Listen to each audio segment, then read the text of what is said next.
Hello mga mi! So this is me again, ang inyong therapist sa KSA Saudi Arabia.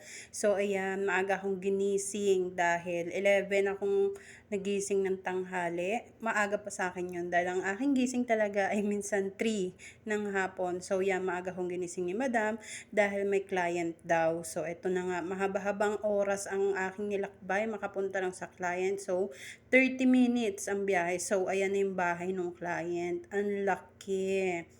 Iniikot-ikot pa ako ng driver.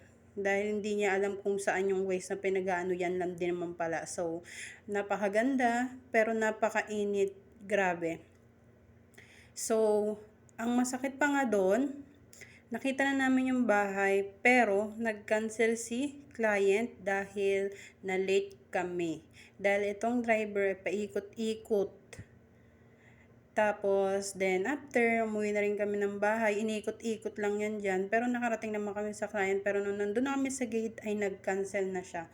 So, dito ay walang fake booking. Walang fake. Pero may nagka-cancel talaga. So, napakaganda talaga ng Saudi. Yung mga bahay talagang amazing. Halos wala silang mga ano dyan, mga bubong. Ganyan lang, oh. So, bye guys! Babalik na ulit ako sa bahay. Dahil nga, walang client. So, sabi ni madam, next time daw mas maaga para hindi nagka-cancel si client. So, i-flex ko lang yung lugar na to. Kasi maganda yung mga bahay dyan. So, pagtapos, umuwi na ako ng bahay. Nag-ayos na lang ako ng mga gagawin ko sa buhay-buhay. So, nag-isip ako mag-bleach sa akin. So, yan. May lemon nga pala dyan. At saka body scrub. So, nilagyan ko siya ng body scrub. Yung body scrub na yan, mint. Sobrang sarap sa, sa balat. So, guys, gawin nyo to para mag-smooth at lighten yung mga balat nyo. Kasi dito sa Saudi, talagang magdadry yan dahil sa sobrang init. So, gumagawa ko niyan. Siguro gagawin ko siya once a month. Quiz na yun. Good. Nilagyan ko siya ng lemon. Madaming lemon. At kasi sa atin sa Pilipinas, kahit kalamansi, quiz na good na. Then, nilagyan ko siya ng gatas, ng fresh milk.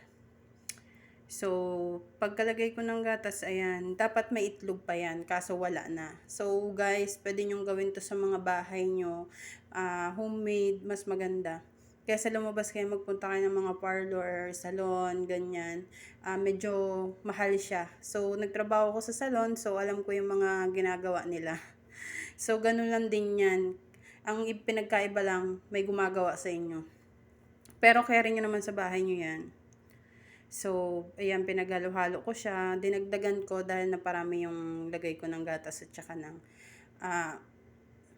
lemon. So, yan guys. So, syempre, magpapahid na ako niyan. Akyat na ako sa taas. So, konti lang din naman. Dinamihan ko na para may kasama ako sa taas, si Ate Jen. So, bibigyan ko rin siya. Quiz na yan. So, yan. Nilagyan ko siya sa mukha. Pwede siya sa mukha guys ha. Ayan, sa katawan, sa kilikili, sa mga pwede yan. So, mag-i-smooth siya, lalambot, magla-light. So, pwede niyo siya sa mga, lagay sa mga maitim na bahagi ng katawan. Para mag-smooth siya. Yun lang guys. Thank you for watching. Yan ang aking ginagawa today.